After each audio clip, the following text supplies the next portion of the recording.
All right, let's see what we got. Let's see what we got. We got everything going. We in. All right, boo. What's going on, y'all? What is happening?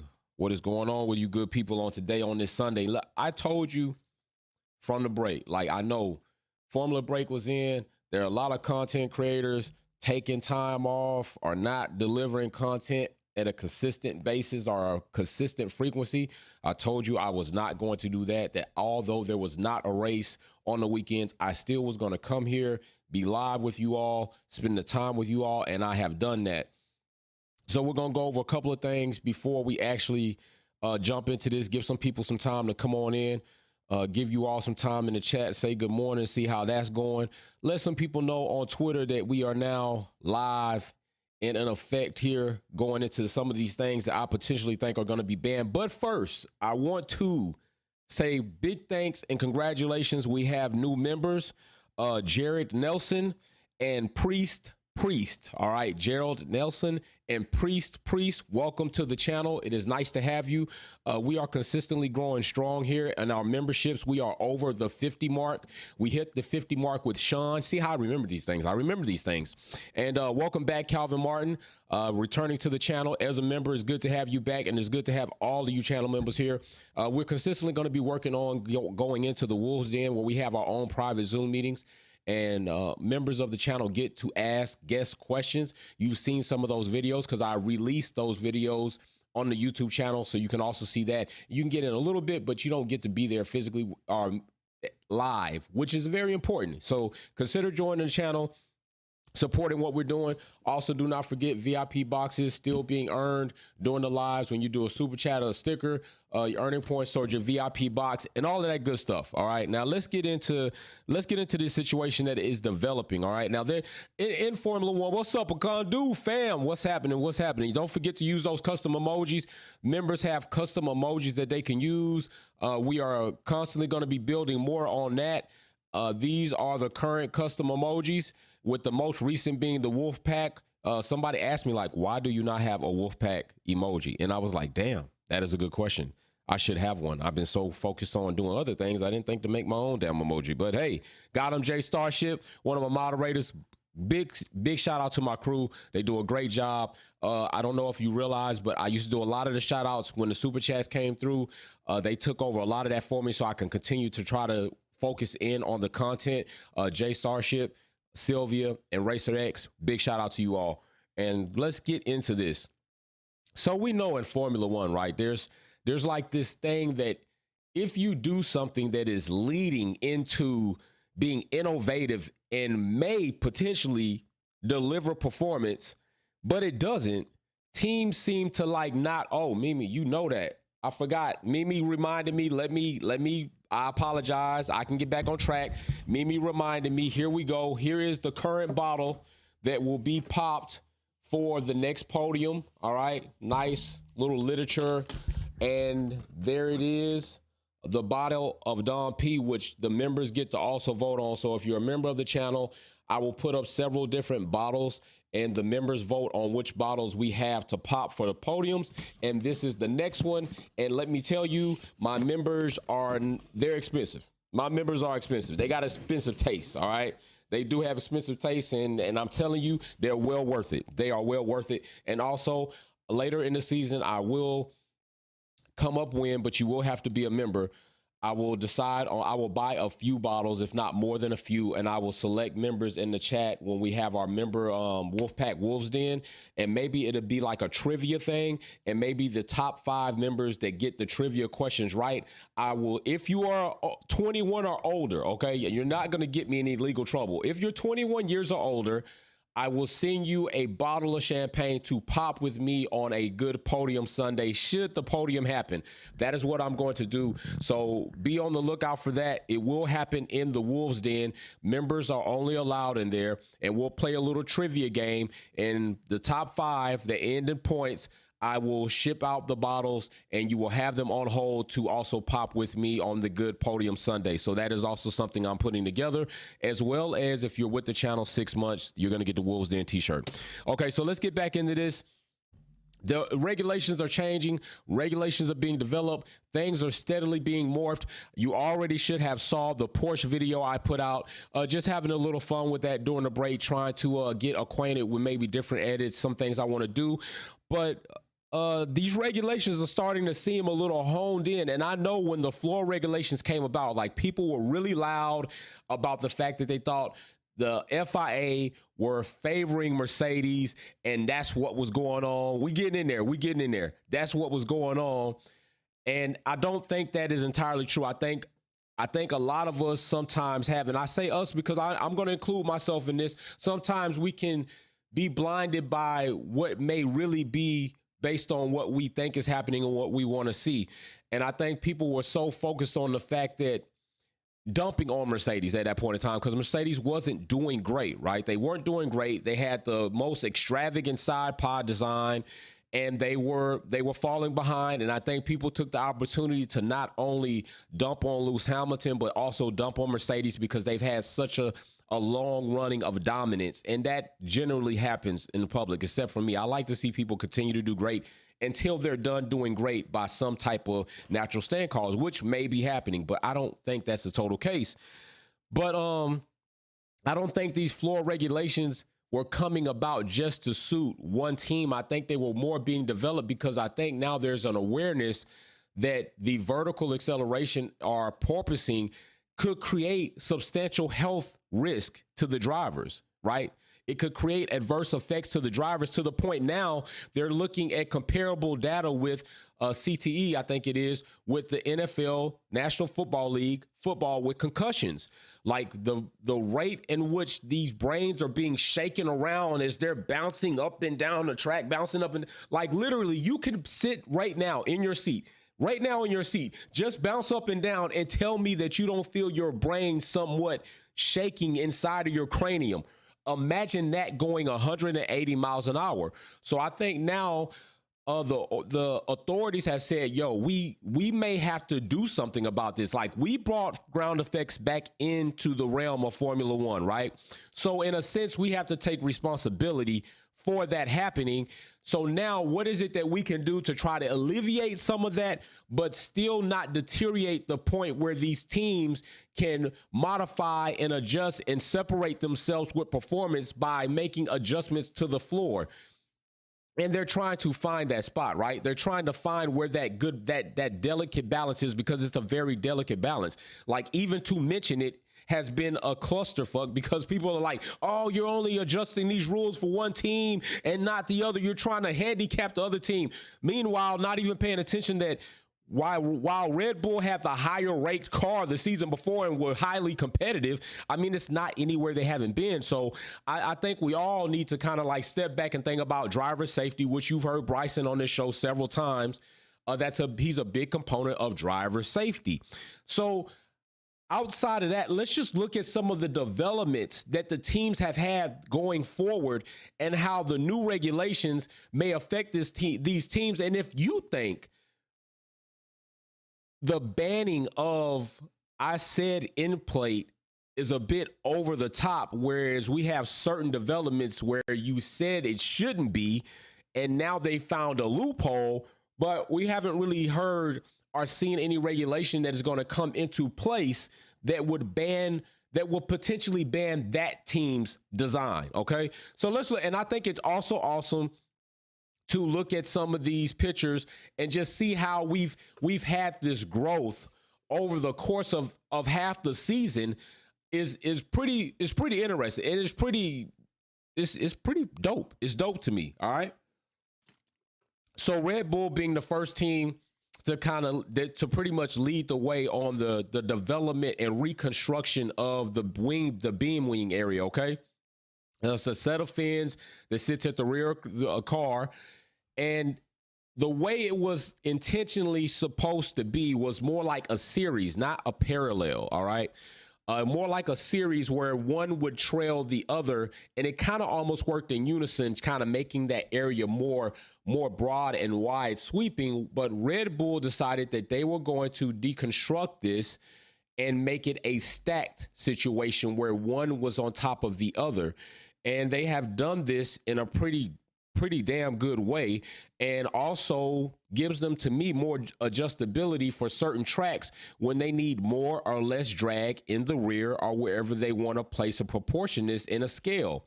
So we're not getting like too techie on this, but we just want to take some looks at this and kind of see how these cars have morphed and how they've evolved during the season. I think that's dope. So that, so let's take a look at that right here. Right here, we'll take a look at the next one.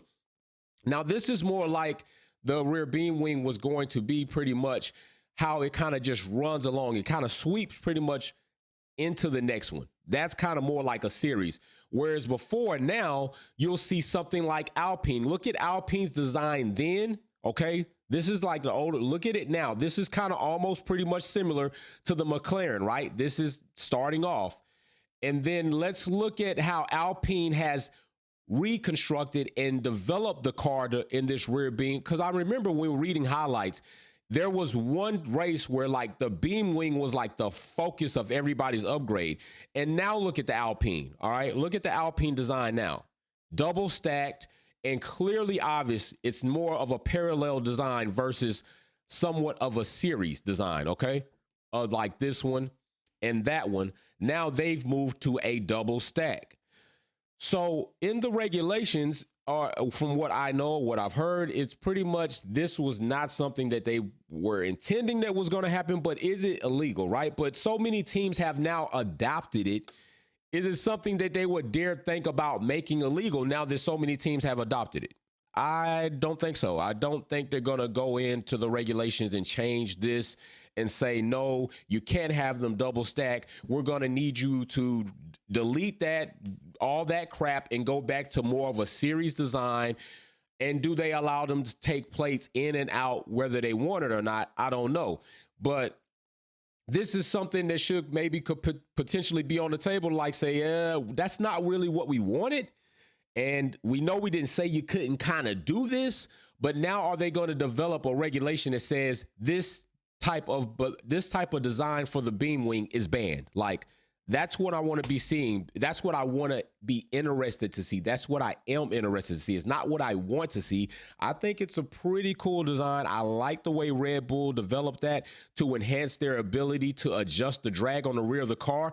But in the face of all other developments and designs that are being questioned and our regulations have been stated that is going to ban said design, should this also not be on the table for something of that magnitude? So let's go into the next photo. The end plate on Mercedes seems that it is going to be banned. All right, this is how Mercedes end plate, front wing end plate started, okay? Not the rear, because if you know by the regulations, the rear wing end plates were no more. It is more of a continuous design, continuous flow into the wing, no end plate, which is something else that we're going to get into in this video.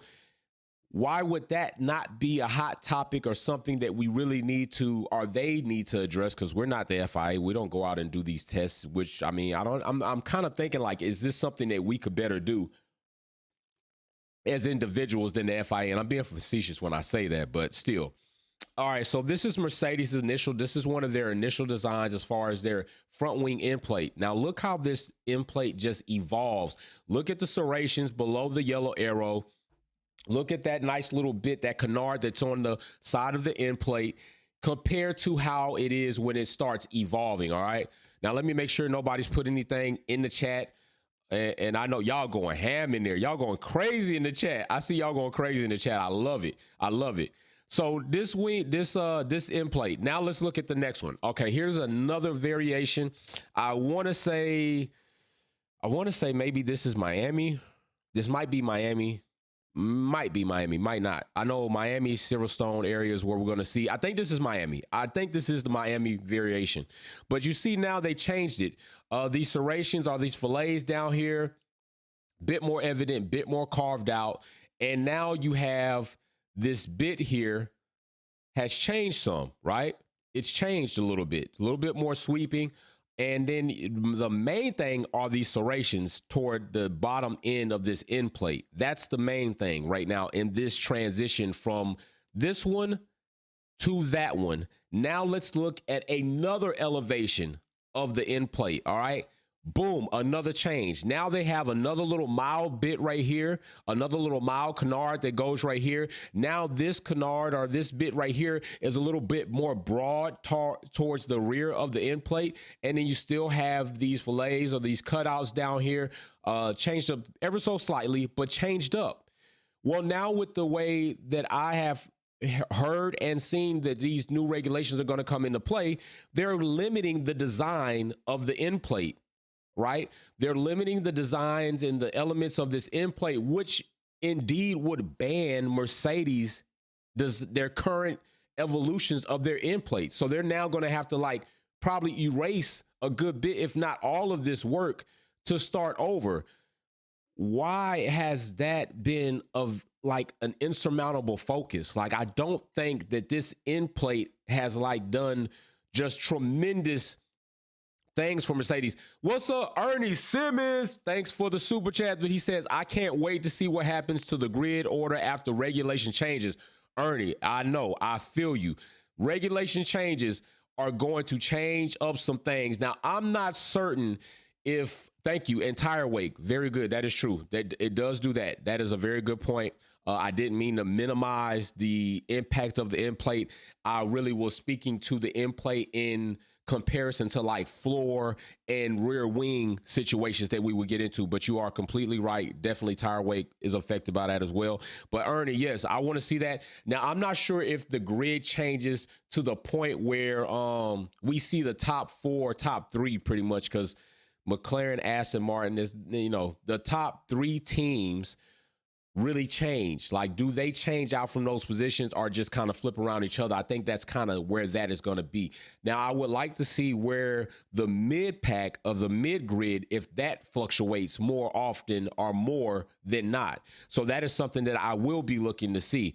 Now, I know something that we are looking to see, but we're going to get into that after we get into some of these other evolutions or progressions of these designs by these teams. Now, I'm not pointing these out to just try to say like ban this, don't ban that, but I am saying that Mercedes in front wing end plate is going to be banned. The designs they have is going to be banned, right, to the degree, because they've come out with this regulation that says, you know, a lot of this design, we're going to limit all that stuff. And then they're giving a little bit too, because in the fillet section, they're giving like a little bit more distance that you can have in between them and some stuff like that. But why has this regulation been put in while we have speculation on the rear beam wing? And I haven't seen anything on that, right? Because you came out with a reg that kind of didn't say you wanted it like that. You didn't really say they couldn't do it, but it's the same thing with the end plate. You didn't say that this couldn't happen, but now you are saying that we're not going to allow such designs on the end plate as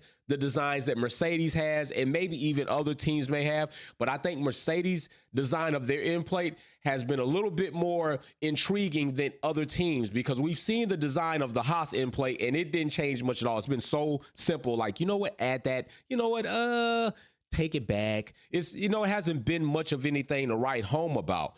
So then I got to make sure I take in the chat. Oh, big shout out. Big shout out. So listen, we have a new member. That makes 3 new members right now. I read off Gerald Nelson earlier, Priest, and now Ernie Simmons for 3 months now. A member for 3 months has now elevated right there. Now, if you tell, Ernie Simmons now has the golden badge, all right? If you tell on a Condu, they have the first badge. That's ground zero level. You just came through the door. Ernie has graduated to level 2. We have Sylvia Kelly and MK also have graduated to level 2. So big shout out to Ernie Simmons for graduating. I appreciate you being a big supporter of the channel, and everybody else that has too, because we have a lot of people graduating from the Patronus pool to the gold. So Ernie says, I hope Mercedes won't get these new regulations wrong for the next year. I don't want to see and go through another Max Championship when Merc is nowhere. I can understand that. And I was having this debate with somebody else, and we'll get back into the upgrades, that even if Red Bull wins this season, right? Let me go back big. Even if Mercedes wins this season, Red Bull wins this season, it will be the most it'll be the most respected legitimate championship that Max will have, because last year was not legit. Like, Stop playing with me. It was not legit whatsoever. And you're right, Mimi. Mercedes pit stops are ass. Okay, and I'm just gonna say it. Mercedes has ass pit stops. Let's just be real. But if they win this season, right, and nothing really comes out on the floor situation, I think we kind of all have to keep some type of integrity and say, hey, they got it off performance. Nothing was proven on the floor. Nothing insurmountable came out about the floor. So it will be, I will at least recognize it as a legit championship this season if it happens and nothing else takes place. All right. I'm going to be very serious when I say that. And matter of fact, I'm going to end a poll and start another poll and let you all tell me what you all think. All right. Will you respect it as legit? Now, you might not respect him, but will you respect the win or the championship as legit? Simple yes or no. Poll in the chat. Don't dance on it. Just vote on it. Let's get back to the design. Okay. So here we go. The Mercedes end plate possibly going to be banned well, not even possibly. It's banned. Like their design right now as it sits, I believe it is banned. Okay. If it is not banned, we will find out. But I'm telling you right now, I believe it's banned. I believe all the work that they've done on this end plate is going to be gone next season, and they're going to have to reconstruct and develop more within the confines of the new regulations. All right. But not only that, let's look at the evolution of the front wing itself with Mercedes. This is one of the initial ones, and you could kind of see it's a little bit more block. You got these points, these serrations right there on the top of that wing, that flap right there for the front wing. And if you look towards the bottom edge of the wing, pay attention to how straight, pay attention to how more just continuity flows on that. It's just smooth. It just has this nice swoop and it goes out to the end plate. Now look at the evolution of that front wing to the newer one. Okay. We go a bit smoother on that top flap.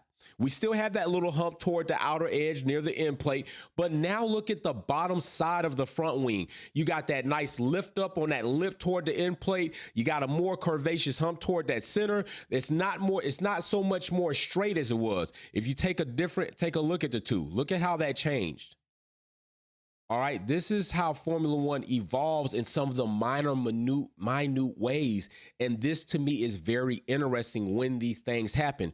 Don't forget, don't leave the channel because we're going to be talking about other things that are in or out. We're going to talk about Carlos. We're going to talk about a lot of things here. I'm going to go into a little bit of techie. I'm not the techiest person. I'm going to go into some things and how I relate them to my world and cars and turbos. We're going to get into that. But these are things that change in Formula One to try to make that small little difference. And when that small difference is made, a lot of things can take place. A lot of performance may or may not be found. Remember what Bryson and I were talking about, that everything that is titled an upgrade doesn't necessarily mean it's an upgrade unless it works. Does it increase you? Does it move you up the grid? If it doesn't do that, it's just a change and it did not work for you. If you make a change and that change produces positive effect, produces progression, then that's an upgrade. All right. Every change is not an upgrade. Now I know we do the upgrades list here and I say that because in general terms, that's what it is. But just to put a little context to that, it's not always an upgrade. So right there is the front wing. And I just like to see things, how they change and how they make these little quirks and these little wrinkles to try to find the best performance out of these cars that they can. And these things are very interesting to me when I just sit back and look at the photos and try to spot out the little differences and then try to see like how those things will be changed. And don't forget, like behind that front wing are the suspension arms, right? And even the suspension arms, they changed how the body came out and went into a little bulge just to manipulate the air that was going over that suspension. Now, I'm also going to tell you, I did the Porsche video and it's on the channel. Something that I didn't mention with the Porsche video, and I said this, like Porsche has done something like to say we are coming to Formula One. First, the trademark with finally. Then I made a little joke about it being finale. I don't think it's finally.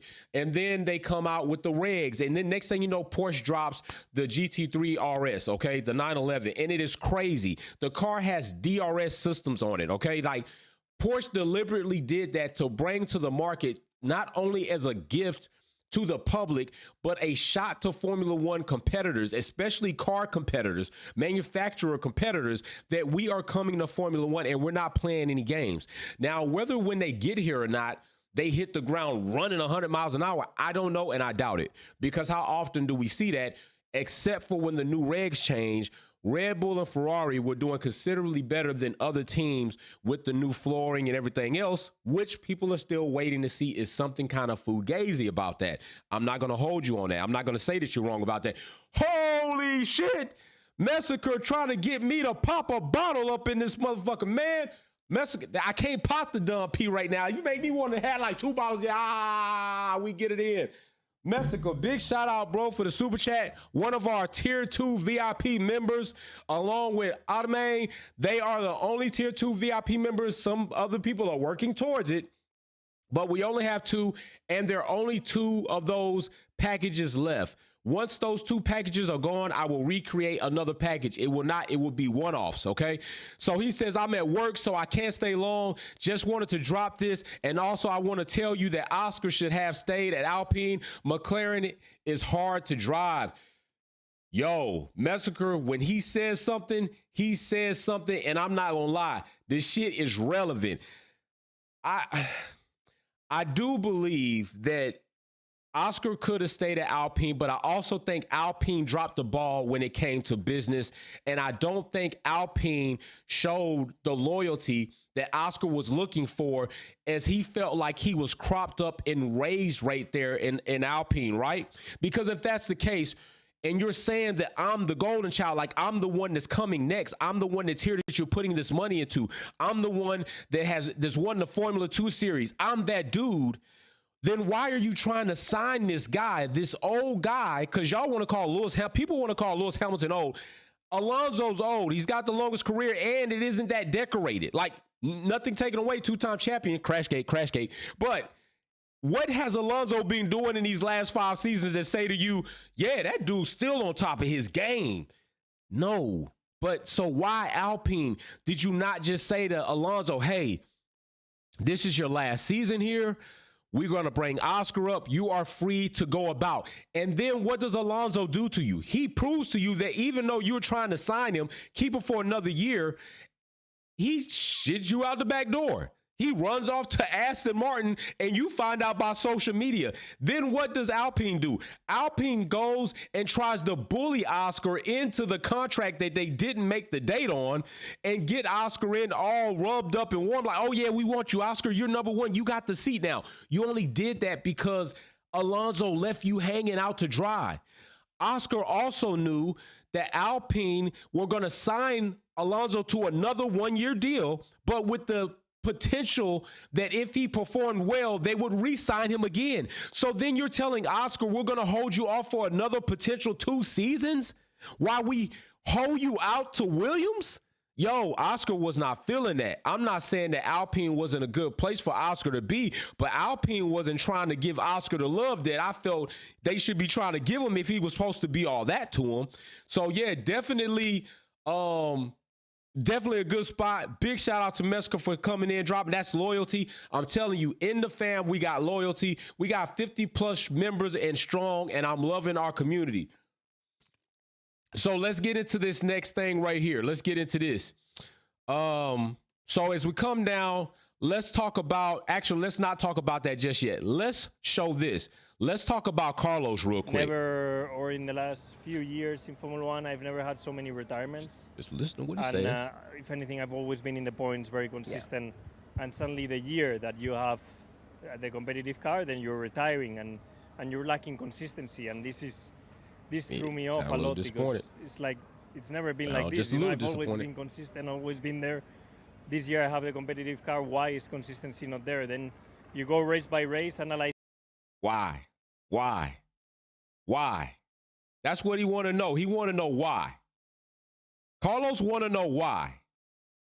I would like to know why too. All right. Carlos feels that, and I think in a way, this is Carlos in a way sending a nice little shot across the bow, just a little bit, that he's disappointed with what Ferrari's done. But then he kind of contradicts what he says. Like, he feels like he has the car to win. I agree. The Ferrari has been fast, but unreliable, which is what he mentioned. Inconsistent. They've been consistently inconsistent. Okay. Now I gotta push back on Carlos a little bit. I gotta push back on him, man. I need to get let me get back in person, up and close in person with you all. I gotta push back on Carlos on this.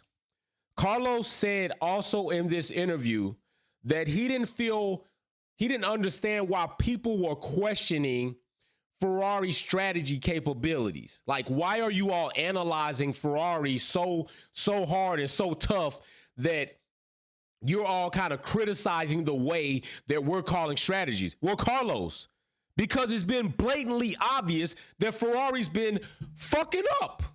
I'm just going to say it. The other F word. It's not Ferrari fucking up. Ferrari has been messing the hell up. And listen, he also mentioned that he didn't start well in the season. Yeah, well, Doug, you wrecked up a bunch of Ferraris. And I say bunch, but I mean, it was like three, I think, like 3 or 4 Ferraris. And you made some bad decisions. So, yeah, you ultimately handicapped it. You didn't do yourself any favors toward the beginning of the season. But since then, Ferrari as a team, engineers, strategy call, all of this piss out, has screwed you and Charles. Charles has made his own mistakes as well. Not as many as you, okay? Now, the couple mistakes that he did make were more impactful than yours at the point in time when he made them. Imola, all right, for one, which was a big one, dropping off. Now that has put him several points behind, but Ferrari has put him more points behind because Charles has been out in front several times and the car has failed and you've had to DNF. That is why people are questioning Ferrari. Like, stop it, Carlos. Like, you yourself in that interview were kind of pretty much saying, like, I'm disappointed. Like, before I came here, I was in points all the time. I was doing my thing all the time. Now I'm in red, and then I'm in a Ferrari, and I ain't doing that. You pretty much said that. Like, that's what you said. That is a shot at your own team, Ferrari, saying like, yo, y'all, I mean, when I was with other less cars, you know, y'all, I was doing it. Now I'm with Ferrari. I'm supposed to be with Ferrari. And I'm not doing it like that. They've been inconsistent. The strategies have been crazy, stupid. Matter of fact, Carlos, you were in a battle with Perez, and they got in your ear like, hey, bring the car in. Like, what the hell are you doing? I'm in a battle with Perez right now, trying to overtake, and you're in my ear talking about box. I'm beyond that. Like, stop it. Carlos, stop it, bro. Stop it. Like, I understand, you know, you want to try to get into that and you want to defend the team, and that's cool, but I'm not feeling that. So, okay, now here we go.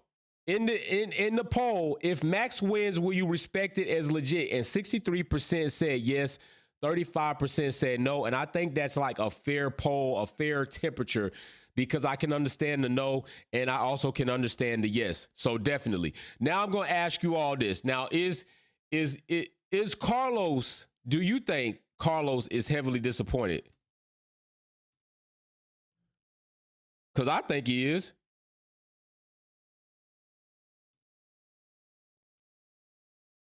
I mean, he's there, but does he like it? And remember, I talked about Carlos potentially not being at Ferrari. I don't think that's the point anymore.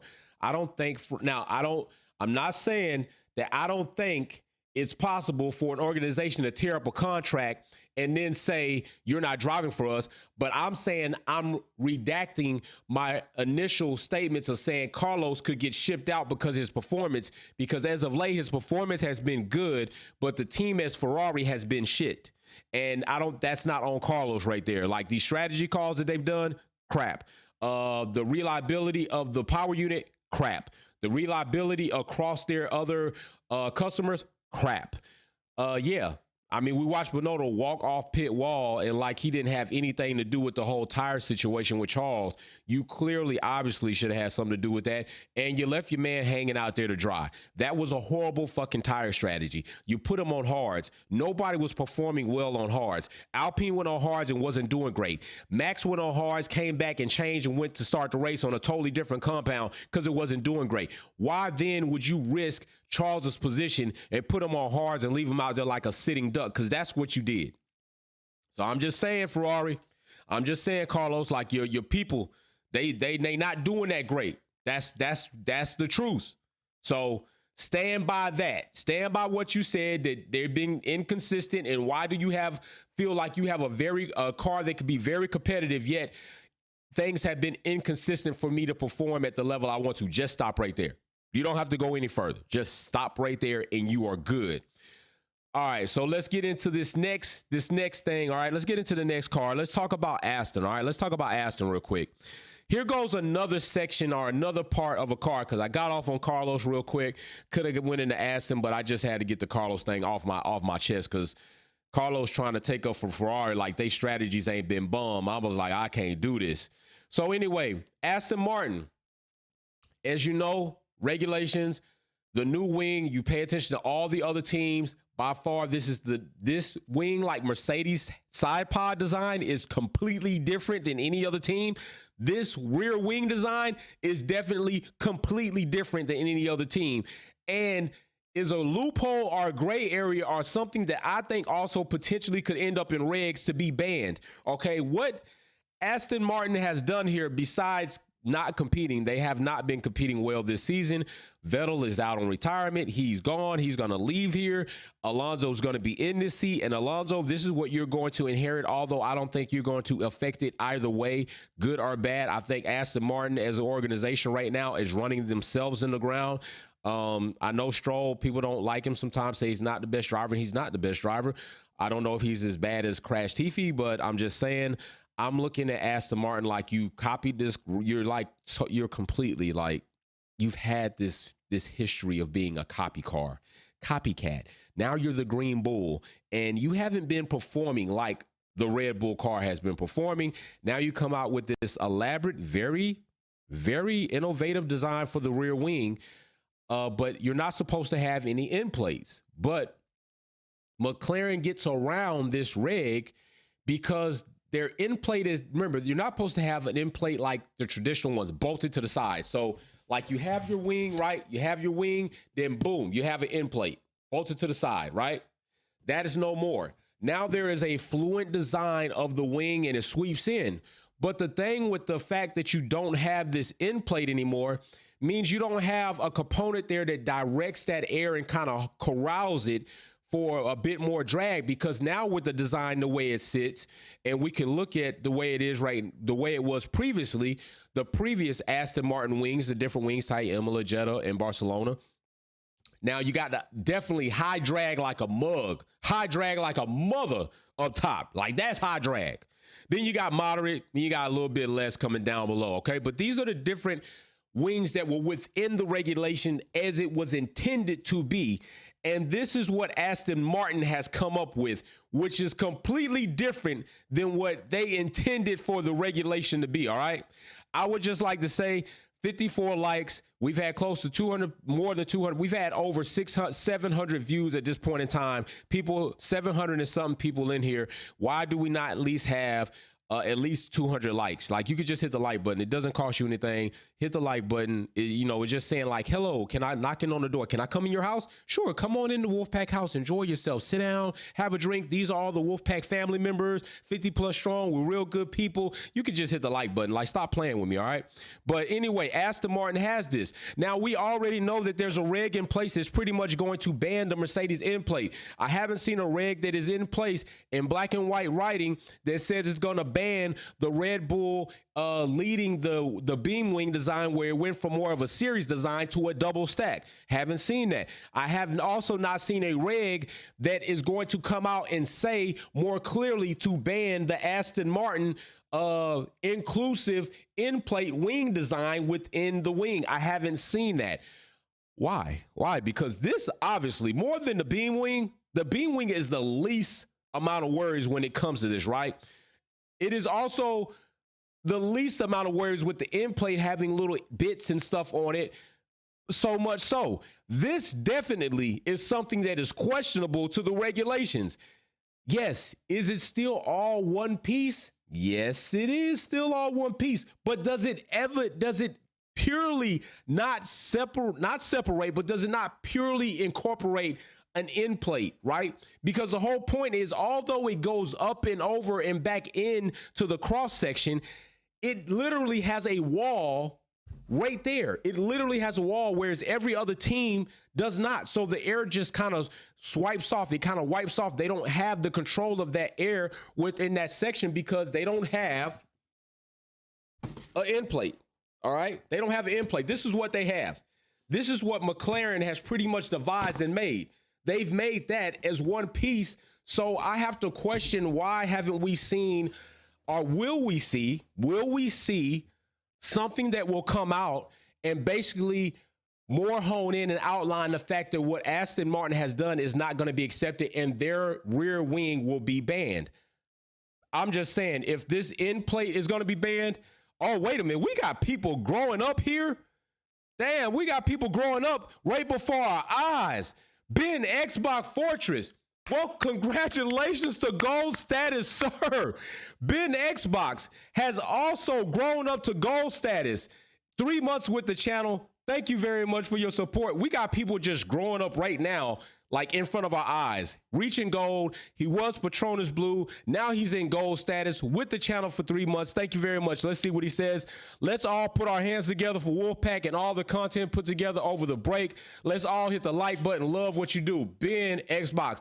I love y'all. I love y'all. Even if you're not a member here, you're a subscriber. I love y'all. Y'all give me the motivation to make sure that I try to do what I can and work my best. Like, I've been, like, literally, let me tell you, I've been up since 4:30 in the morning Eastern Standard Time, getting prepared to be here with you all. That's what I do every morning. On race day, on Saturdays when we do quali, I'm up at 4 o'clock in the morning making sure, what am I going to cover? What are we going to talk about extra during the qualifying when they're in on their own break? What am I going to bring to my people?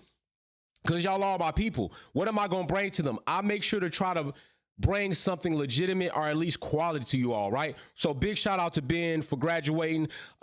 It's just awesome. We've had, listen, I love to see y'all just grow in this channel.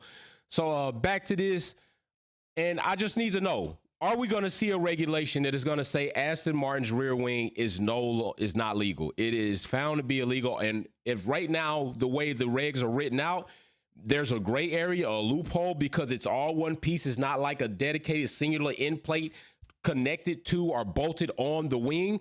So they're getting by with that. But are they going to make this reg a little bit more specific to outline the fact that this design is not legal, like they did the Mercedes end plate? That is what I would like to know. That is what I would like to see, if that is going to happen. I don't want it to happen, right? I'm not saying I want them to ban it. I don't want them to ban the beam wing. I don't want them to ban the end plate. I don't want them to ban the rear wing, right? If it's within. But if you're going to ban one element that a team has created by just adding bits to it, how do you not come up with a regulation that outline and bans this, right? Because like I said, the beam wing, I think you can let that one go. Like the beam wing, as far as from series to a double stack, I think I'm not even sure that's a gray area. To me, I think that's just configuration, because although in series, they already had it. Like if we go back and look at this, right? And this is where I feel like the beam wing situation is totally in the green, like completely in the green. Because if we go back to the beam wing, and we look at some of the earlier designs, like the series, it was already still two separate wings, just more in a series layout where they aided each other and kind of came as one. The way the air came across them was still, you hit one surface, you hit the other surface. It's that same sweep of air was on that. But when you came into the double stack like this, it's still two components. It's just sectioned differently to make it more of a parallel. So to me, that's more in the green. I'm not really concerned at all. The end plate, I mean, look at the initial end plate. I mean, you still had the serrations down below, or the fillets down below. You still had the bit, the canard that was on the outside of the end plate. They just evolved, went a little bit different with the fillets, added a little extra down canard there that was a very mild. So is that something that you needed to write into the regulations to now kind of ban what Mercedes had versus what Aston Martin clearly has, which is tremendously different from what they should have? Like, look at the difference between the wing in which they intended for these cars to have compared to the wing that now Aston Martin has developed. Is anybody going to tell me that ain't butt ton different? That shit's different. That shit different to me. I'm just saying. It's just different. All right, so I don't know what the hell is going on, but well, hold on. Definition of essence. I have to resubscribe every day, literally have to type Wolfpack. Yo, I'm telling you right now, something is going on, because that's not the first time I've heard that somebody has subscribed to the channel and then been unsubscribed from the channel. And trust me, it's not me. I'm not unsubscribing, y'all. Something is going, and I've had people voice this concern since the channel has started to really grow. I've had plenty of people voice the fact that, why am I continuously being unsubscribed from this channel? And I'm going to have to write YouTube and see why that is, because I have not been given an answer yet. And I've already asked them one time before. And that's crazy to me, right? That's like something that's very suspect at this point that is still going on. So how many subscribers have I lost in that time since this has been a concern? And that also is unfair, right? That's unfair. So it's something that we're going to definitely check into. We'll get into it. I will reach out to YouTube again and ask them to look into that and hopefully get an answer. So now let's get into this. Let's get into some gravy. Gravy. So another thing that has happened with the new regs going forward, 2026, the MGU-H is out of there. It is out. It is out, all right? So I don't like to use acronyms without giving people context or definitions to what these acronyms mean. MGU-H, motor generator unit heat. Okay, that's what it does. It runs off heat. As you can see, it sits right there with the turbocharger. And we're going to get into also that, because somebody had messaged me and said that I didn't know what the hell I was talking about, that those were two turbos, and that is in fact not true. I do know how turbos work on a general basis. I've had a turbo car, not production. I built it, and it was a turbo car, high performance car. I raced with it every Friday at drags races. So I'm going to explain that, and hopefully this person sees this video and understands that I do at least know what the hell I'm talking about on this topic. But the MGU-H, motor generator unit heat, MGU-K, motor generator unit kinetic. Okay, there's kinetic for you. All right, then we are going to talk about the ERS, which is the energy regeneration recovery system, the energy recovery system. Those are pretty much the systems that we're going to go into. And so the MGU-H, as you see right there, this arrow points to, is out, and you will see that it is missing 2026. Okay, so I'll go into that later. Let's just stick with this. I'm going to go into what I believe kind of is happening here when we're talking about this. What is going on? All right, so, oh, damn, Red Bull paid somebody to unsubscribe from my damn channel. You know what? Red Bull has been paying employees of Mercedes to come over to Red Bull. And if I find out Red Bull is damn paying people to unsubscribe from the Wolfpack channel, I'm going to take that as a compliment. I'm not going to be mad at that. I'm going to find out about it. But I will take that as a compliment. If Red Bull has saw that monetary value is worth it to them to pay people to unsubscribe from Wolfpack, congratulations. You all have done some great shit. Y'all have done a great job. It ain't just me. It's y'all. I would love it, but I don't know if that's true. I doubt it's true, but if it is, that's some funny shit. I'm just telling you, that's a funny ass joke. So let's get into this. The MGU-H is out. Okay, it is gone. It is going to be there no more. There are definitely some pros and cons to this. Definitely, to me, more cons than pros. And we will get into that. Actually, let me see. Will we get into that? Yeah, we're going to get into that now. Let's get into that now. So the pros and cons of the MGU-H.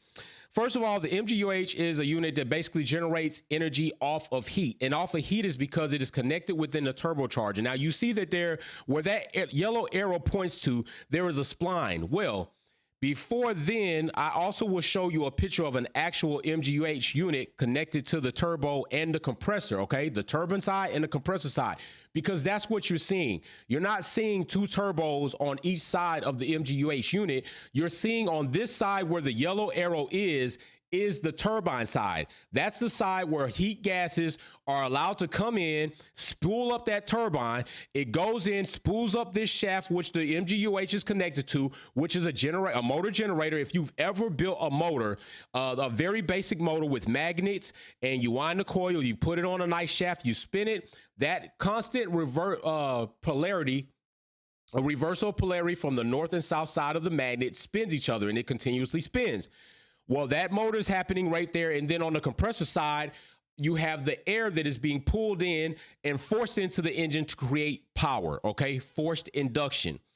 Well, when you don't have this MGU-H, now you're lacking one of your energy creating units, the MGU-H. Now you're only able to generate power or energy to release power out of that energy storage unit from the kinetic side, which is braking, okay? You're going to be braking. While you're braking, you're creating and storing energy, all right? Well, now you're missing the energy that you would have got blasting down a straight when those turbos are just screaming, right? You don't have that anymore. So you're going to be missing some good features right there when it comes to overtaking and releasing energy to do that. Another thing that you don't have now is the fact that MGU-H kind of acted like an anti-lag system. So if you're not familiar with that, like if you've ever had a car, which I have one now, the Integra has an anti-lag system on it, or a two-step system that will create an anti-lag type situation, but I don't have turbo.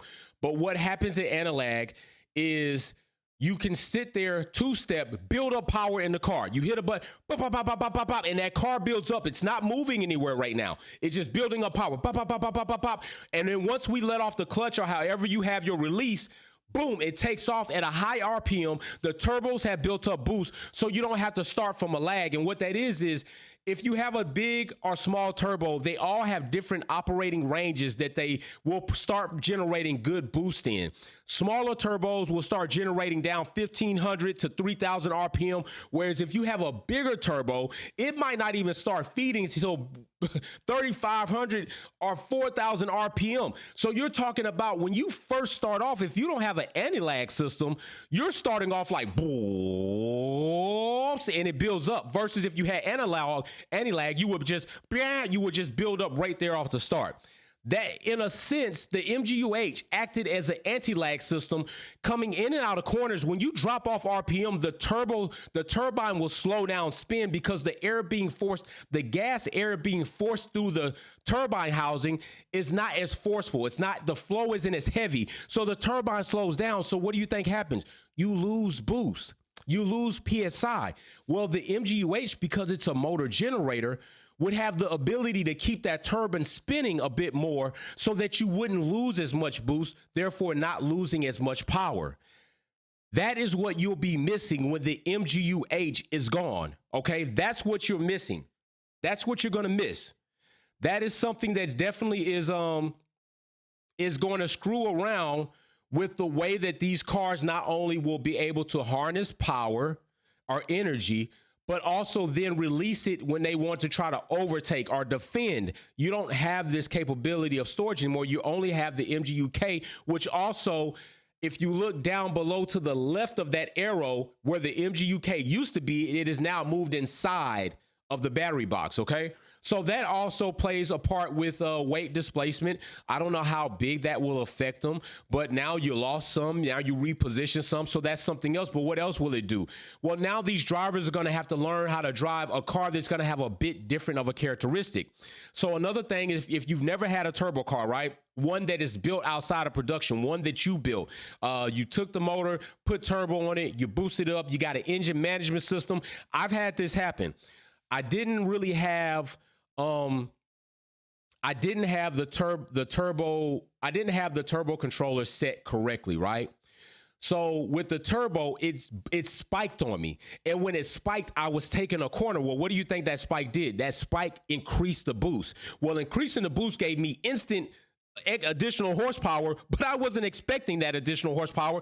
The rear wheels broke loose on me and I lost it and spun. I did a 360. And no, I didn't come out of it like Max Verstappen or anybody else, because it was in the middle of a fucking 2-lane highway. And yeah, that could have been real bad. But now that they don't have this MGU-H there to kind of sustain that line of power with the turbo, you're going to have more of a drop off, which means now when the turbos kick in, you'll have more of a bump up. Well, coming in and out of those corners, if you're going to hit that throttle, you're going to nail that accelerator, you have to then be ready to compensate for a boost spike, all right?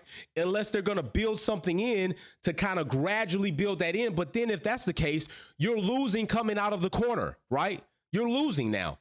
So you're going to have to learn how to tame a bit different of a car with the MGU-H missing, because that was another attribute that it would kind of add to the turbo system, acting kind of like a minimized anti-lag system. All right. So if nobody's kind of following me around, I just kind of wanted to break this down a little bit, let you all know kind of how this component worked, especially with me and how I know it to work. But let's look at this. Let's break this down. Let's look at this picture so you can kind of understand on a basic standpoint. So right here, I've got I believe this is a Civic. Okay, I believe this is a Civic. It's got an LS motor in it. That's not a B18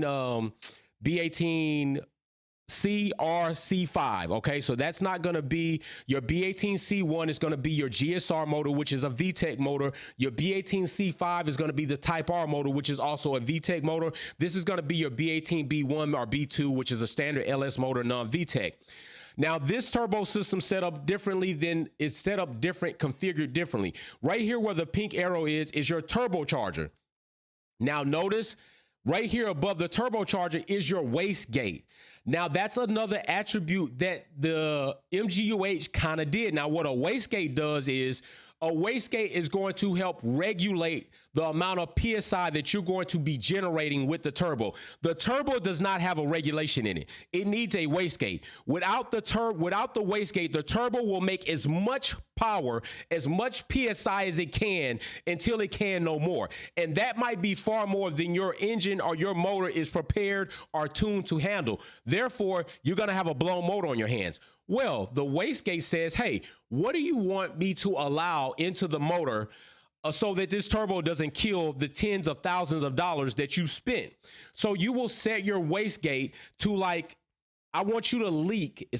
I want you to leak at like 10 PSI. Let's just say 10 PSI. I've seen people run as high as 30 PSI. So even if we say 30, I want you to leak at 30 PSI so that I have a regulated 30 PSI running into this car. That is what you would do. You will advocate that or control that through a series of springs and our external controller through vacuum control, letting that controller know to regulate the wastegate to open and seep at 30 PSI, okay?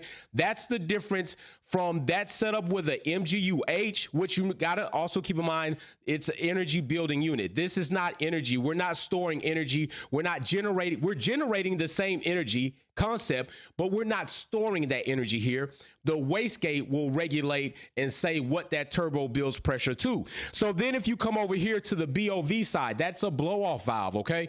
A blow-off valve, once that valve shuts on the throttle bodies, that boost is still there. What the blow-off valve will do is release that boost so that you don't have a surge back through the turbocharging system and hitting those fins to kind of cause a conflict between the turbocharger turbine trying to send pressure and the pressure that was on the opposite side that has been built forcing its way back through. The blow-off valve will let that out. Well, you don't have the blow-off valve per se on the turbocharging system, I don't believe, in a Formula One car. So this is something that is probably, if it's not recirculated, it's reworked, which I haven't done a lot of study on how they alleviate that pressure. But also with the blow-off valve, what happens is if you blow off that pressure, then you lose that pressure and you then have to build it back up. So what you can do is you can incorporate a recirculation valve that will have a tube coming off the blow-off valve and it'll feed back into the intake, all right?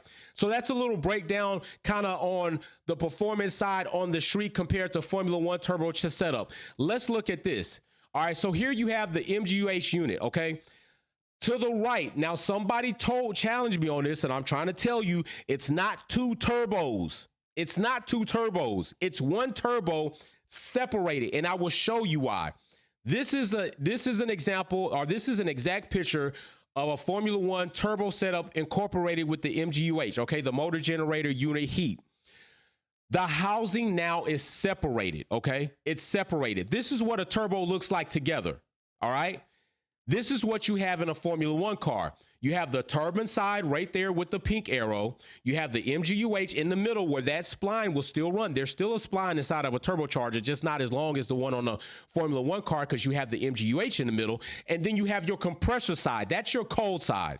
Your hot side is your turbine side. You're using wasted gas to generate power to spin these turbines. It's wasted exhaust gas, right? So you're using wasted wasted substance to make power, which is why I like turbos over superchargers. Superchargers are belt like driven. So at some point in the serpentine system, you have to drag down on the motor to create power, whereas turbochargers use wasted gas to spin and make power. Okay, something out of something or nothing. Okay, I don't even know if that made sense. I just like the way it sounded. Probably didn't. But anyway, let me check the chat. Make sure y'all still with me. All right, so boom. So then when we get into this other side is the compressor side, which is the cold air side, which is going to force the air into the engine and all the other good stuff. So now right here is your standard turbo setup when the compressor housing and the turbine housing are closer mated together. Now where you would have the MGU-H is no MGU-H, but you will have your dump tube, and your dump tube will dump excessive pressure out of there from the wastegate. Like, boom, that is what you have, okay? So that is the difference between what you would typically see on a turbo setup on the street in performance cars versus what you see in Formula One with them having the MGU-H incorporated into the turbo system, all right? That is what we have. So I hope that wasn't a big science class. Just wanted to give a little bit of information on the MGU-H is going to be missing. This is kind of what it did, what it offered. This is kind of what you see on the street, kind of how the MGU-H is incorporated. Those two housings, snail housings you see aren't two turbos. It's actually still one turbo unit, just kind of more drawn out and separated by a shaft and MGU-H system that is in the middle of that. So that is what we have going on. Still here, Wolfpack, thank you, right? I know that right there would have put some people to sleep. Y'all probably was like, what the hell? So yeah, but that's it right there. I don't know, how excited are you all about this triple header coming back? We're getting ready to, next week, finale lap is back. Quali kickback is back. We are back in effect fully with everything, with the rah-rah, we gonna be tossing up bottles, hopefully. Podiums, right? We tossing up bottles, we getting drunk, we talking shit, we having a good time. Y'all ready for this triple? Let me see what y'all said on that poll too. Is Carlos disappointed with Ferrari? 83% said yes. And I would agree with 83% that he is a little bit disappointed with Ferrari. And I think he pretty much said it in that interview when he got there. Oh yeah, it's game time, Samaj. It's game time. You damn right about the Brazil show. Another nice new member to the family, the Brazil show. Thank you for joining. Been here for a long time too. We missed you too, man. I miss seeing that profile name. Mimi, Spa in 1 week. I know, Mimi. 1 week we gonna be back at practice. Practice, we talking about practice. You damn right we talking about practice because we miss practice. We talking about practice, Alan. We need practice. We talking about qualifying. You damn right. Qualifying, we're going to be right here live next Saturday for qualifying. I don't give a shit what time it is. What time is qualifying anyway? Anybody know? Probably 9 a.m. They've been 9 a.m. so far. Even if it's 2 a.m., I'm going to be right here live for qualifying. Believe that. I'm hardcore with my shit. Who ready for race day, though? Lights out. Lights out. We about to go crazy in here. We about to have a good time. I'm not playing. We're about to have oh yeah, I can't do Game of Thrones. House of the Dragon comes out tonight at 2100 Eastern Standard Time. You're damn right I'm gonna watch it. Cause without the race day, I don't have a lot to do, but I just prepare content. But you damn right, at 2100, I'm gonna be posted watching the Dragons. I'm checking that out. I don't know if y'all knew, but yeah, I'm gonna watch that shit. Somebody saying Lewis win at Spa. Let's poll it. Let's poll that real quick. Let's poll it and see what y'all say. Do you all think Lewis... Now, not podium, because if podium, we still drinking, right? Do you think Lewis wins at Spa? I want to know how many of you all really believe that. And let's get into this, because this was another part I was going to get into. What are you all going to say? Ferrari fans, Red Bull fans, Mercedes fans, all fans alike across this whole platform. Let's say hypothetically, it's a hypothetical. Now, we've already seen a gap increase between Perez and Max. And don't try to sell me on the point that Perez is a shit driver, because he's not. All right, don't do that. Do not do that. Perez is not a shit driver. He's not a shit driver. I'm not buying that. Are we attributing the gap, the consistently growing gap Well, it wasn't consistently growing. It kind of just fucking happened, right? Like it was one race. We started talking about floor shit. And then next thing we know, Perez drops off and he's like falling back. So yeah, it wasn't consistent. It was abrupt. So are we thinking that, because I know many of you posed it to me, that people felt that Red Bull was experimenting with Perez having the more legal floor than giving it to Max, right? Because we know Lewis Hamilton was driving the more experimental car than Russell was to try to get a lot more data, right? That's what Lewis was doing. Play with my car, change up shit. Let's see what we can find. Experiment with my car. Let Russell have the more consistent season. If it works, then we carry it over. So are we now seeing the same situation where we're going to experiment with this floor that's going to be within regulations on Perez? We're not going to sacrifice Max. I'm going to say that's the call you should make, because you don't want to bring Max out of championship contentions as a Red Bull team. But is that an indication that we potentially could see Red Bull fall back in the pack because they're going to have this floor? It's going to be mandated, right? If that is the case. Some also has said that if it wasn't on the upgrades list, which I continuously usually have the upgrades list, then there's no evidence there to say that Red Bull had to incorporate a different floor on Perez's car. Well, I push back on that with this. If you're making changes to something that you're not completely changing the entire floor, and you were already doing something that was lightweight illegal anyway, are you going to then admit to being illegal by coming out on an upgrade and saying, we're officially stating that we have upgraded the floor and we're testing it out on Perez's car to make sure it's in spec? Are you going to do that? Hell no, you're not going to do that. You're not going to do that. So yeah, I'm going to be looking for that indication. If now I see Max falls back with Perez in Spa, yeah, I'm going to say that likely is a floor situation. And that likely is an indication that they are one of the teams that they were speaking of that was running a floor that was running outside of the specs by 4 millimeters or more. I'm not apologizing for that shit. I mean, what else are you going to say? What? It's an end plate on the wing? They didn't do that. What are you going to say? It's the beam wing? They improved that. So we just got to be like, for real, come on. Let's not be stupid. If they come back at Spa and Red Bull as a team falls back, I'm just saying there's some funny shit there. Now, I will say this. Let's keep it real. If Red Bull show up at Spa and they still on point, I don't think any of us should say anything about that. Like, we just got to tip Adrian Newey, tip Christian Horner, fuck you still. Max having a competitive car, tip Perez. I hope you can come back from that. I'm just saying, that's where we gonna be. Although different strategy, man, I can't give them that. Can't give them that. Brazil show, why you delete your chat? You ain't got to delete nothing, bro. You ain't got to delete nothing. But yeah, so we'll see what happens with that. Now this is another flip coin of that, right? We flip coining, we got the Wolfpack coin. All right, we're going to flip it. We're going to flip the Wolfpack coin. What if Mercedes comes back at Spa and they like rolling around 7 to 10 on the grid? Right? What the hell if that happens? That shit would be crazy. And I would have to be one person to say like, holy shit, what the hell just happened? But I don't think that's going to happen.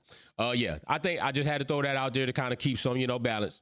I think Ferrari might be suffering because I think Ferrari, did they not kind of come out and pretty much say like, yeah, we're going to have to make some changes? That pretty much told me that Ferrari knows they floor ain't legal. Like when the floor shit came out, Ferrari literally was like, yeah, we're going to have to make some changes around here, right, y'all? Get to work on that shit. That pretty much said Ferrari knew like, yeah, our shit ain't in spec.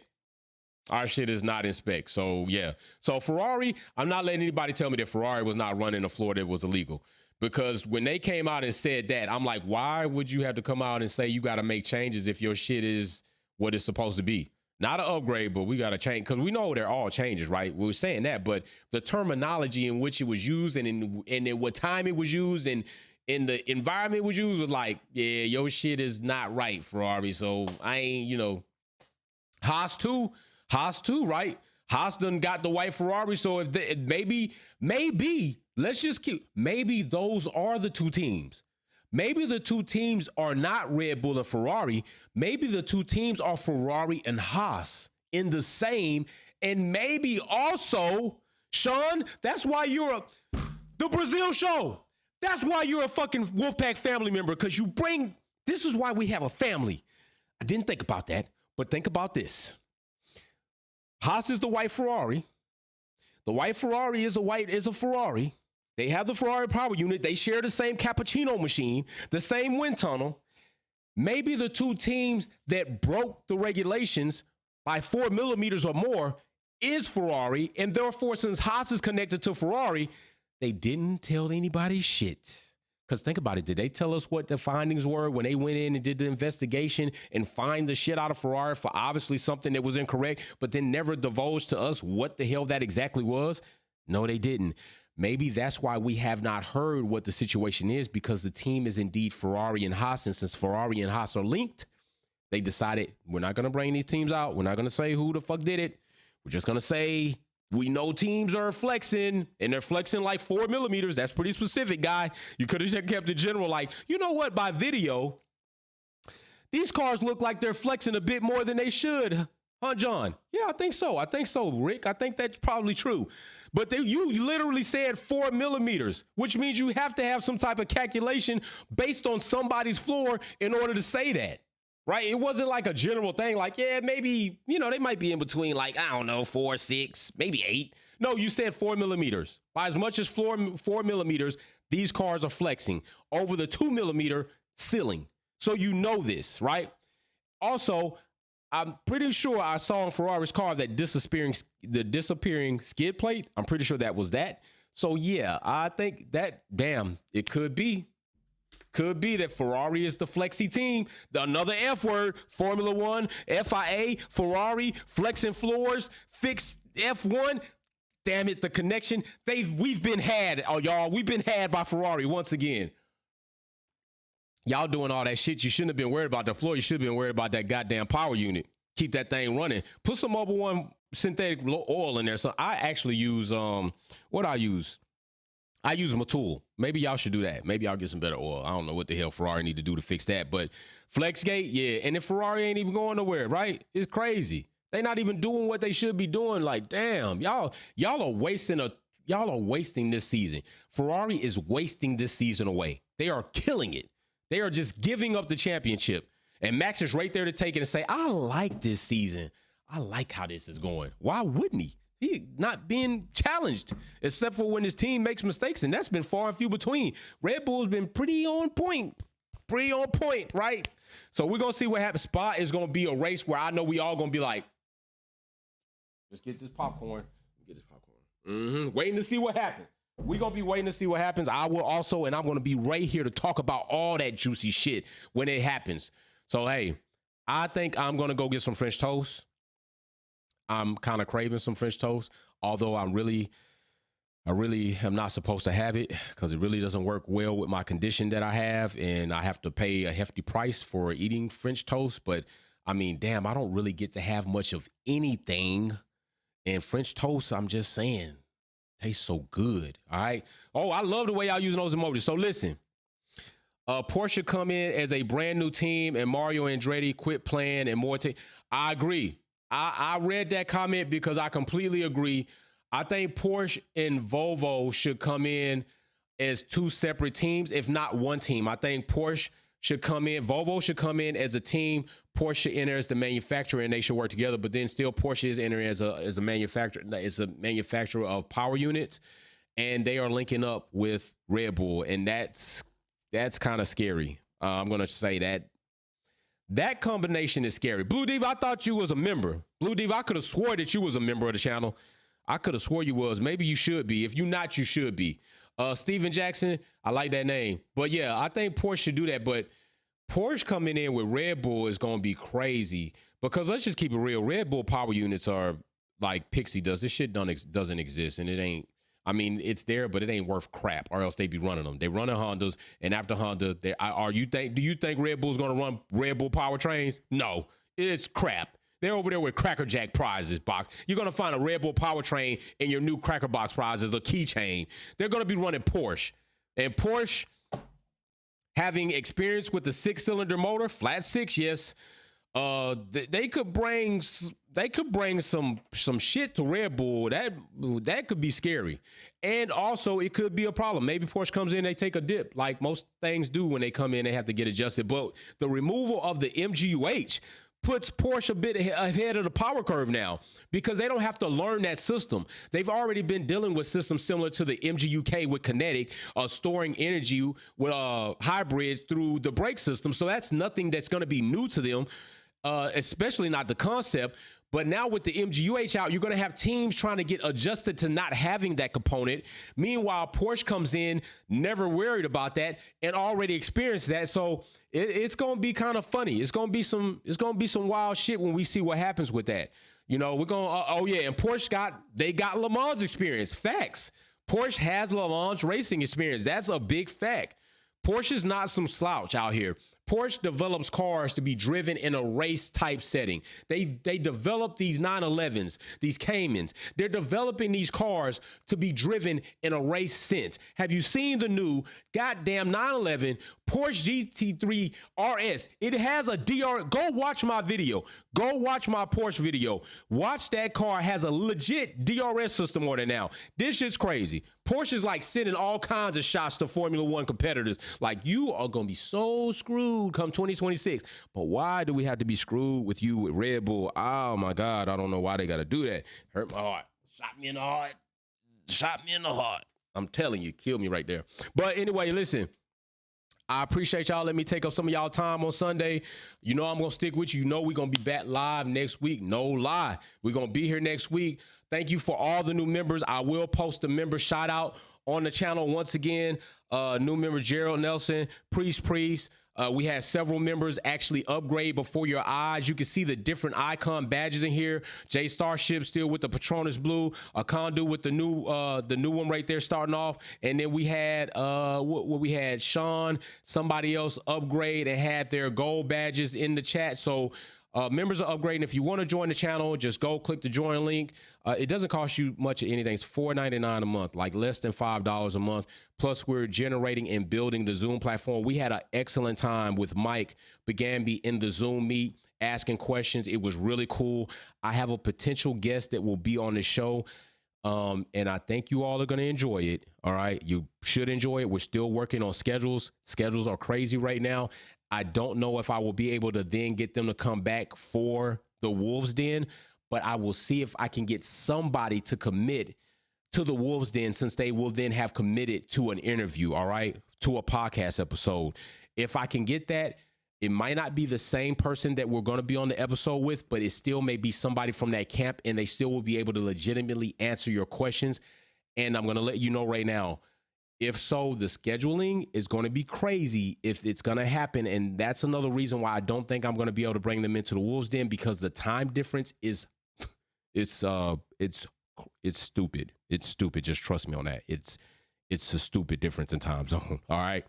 So you know what I say? See the shirt? Just build it. Performance Talk, Wolfpack, we out. We gonna be hopefully popping this bottle of Dom P come Sunday. Oh yeah, baby, we gonna be drinking up, get drunk, talk about the race. I love it. Damn right, my American ass. That's how I be. Toss them Blue Diva. There you go. There you, Blue Diva right there. Wolfpack. I want Blue Diva join the channel. Big shout out to Blue Diva. We even had people messaging me about giving Wolfpack memberships out to their significant others that watch the channel. That was really cool. I'm hoping that happens. So, hey, we about to get up out of here. Congratulations. Big peace and love to you all. I really appreciate y'all from the bottom of my heart. Sincerely, y'all make this shit very exciting for me. I love coming here talking to y'all. I really do. So I'm going to keep doing what I do. We're going to keep growing. Aloha, arrivederci, peace.